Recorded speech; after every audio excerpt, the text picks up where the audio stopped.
இன்றைக்கி சர்ப்ரைஸ் கொடுக்குற விதமாக தான் இன்றைக்கி நான் பிரம்மமுகூர்த்த விளக்கு ஸ்டார்ட் பண்ணியிருக்கேன். நேற்று உப்பு விளக்கு வைக்கிற விளக்கு மாற்றிடுவோம் அப்படி சொல்லி தான் ஒரு கோவில் பக்கத்து விளக்கு வாங்க போனோம். அப்போ தான் மணிச்சிராத 5 எக்ஸ்ட்ரா வாங்கிட்டு வந்தோம்.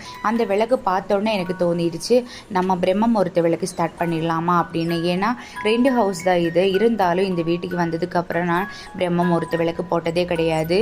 இன்றைக்கி 4 o'clock எனக்கு டே ஸ்டார்ட் ஆயிடுச்சு.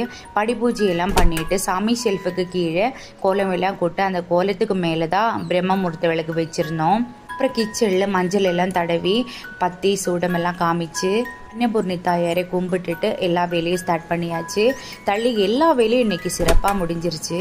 அப்புறம் ஃபிஷ்ஷுக்கு சாப்பாடு போட்டுட்டு ஷீரோவை மாடியில் கொண்டு போய் விட்டாச்சு அவனோட வேலைக்கு. அப்புறம் ரிலாக்ஸாக டீ குடித்து மற்ற வேலையை பார்த்துட்ருக்கோம். அதுக்குள்ளே லெச்சு கிளம்பிட்டா. ஷீரோ என்னடானா நான் விளக்கெல்லாம் அணைக்க பார்த்துட்டே இருந்தான். அப்புறம் அவளை சத்தம் போட்டுட்டு அதுக்குள்ளே பாப்பாவை கிளப்பி விட்டு ஸ்கூலுக்கு போயாச்சு.